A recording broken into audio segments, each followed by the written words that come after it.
एका लहानशा गावात सुमन नावाची एक साधी शांत स्वभावाची स्त्री राहत होती। ती मनापासून श्री स्वामी समर्थांची परमभक्त होती। दररोज पहाटे उठून स्वामींचा फोटो समोर ठेवून ती दिवा लावत असे, नामस्मरण करत असे। पण तिचं आयुष्य सुखाचं नव्हतं। तिचा नवरा विठ्ठल दारूच्या व्यसनात पूर्णपणे अडकलेला होता। रोज संध्याकाळ झाली की दारू, भांडण, शिवीगाळ, कधी कधी तर हातही उगारायचा। गावातले लोक म्हणायचे, अगं सुमन, असा नवरा सोडून दे, आयुष्य बर्बाद होईल। पण सुमन शांतपणे एवढंच म्हणायची, माझा नवरा बदलेल, कारण स्वामी आहे संकटांचा कडेलो।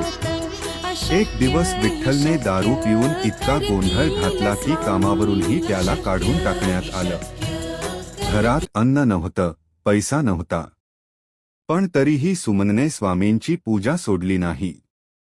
त्या रात्री तिने रडत रडत स्वामींना हाक मारली, स्वामी, माझं दुःख पाहवत नाही, माझा नवरा वाचवा, मला काही नको, फक्त त्याचं आयुष्य बदला।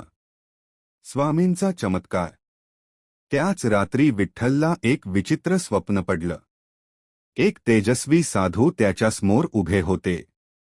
डोळे लाल, आवाज गंभीर, दारू सोड, नाहीतर विनाश अटळ आहे। विठ्ठल घाबरून जागा झाला। पहिल्यांदाच त्याच्या मनात अपराधीपणाची भावना आली। सकाळी उठून त्याने पाहिलं, सुमन नेहमीप्रमाणे स्वामींच्या फोटोसमोर प्रार्थना करत होती। तिच्या डोळ्यात अजूनही आशा होती। परिवर्तन। त्या दिवशी विठ्ठलने दारूला हात लावला नाही।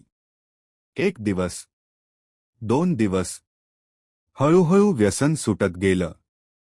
तो काम शोधू लागला, सुमनला माफ कर म्हणू लागला।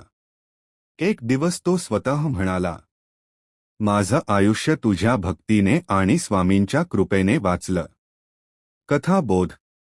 स्त्रीची संयम, श्रद्धा आणि प्रार्थना चमत्कार घडवते। देव उशीर करतो, पण न्याय नक्की करतो। खरा बदल मारहाणीने नाही, विश्वासाने होतो। श्री स्वामी समर्थ।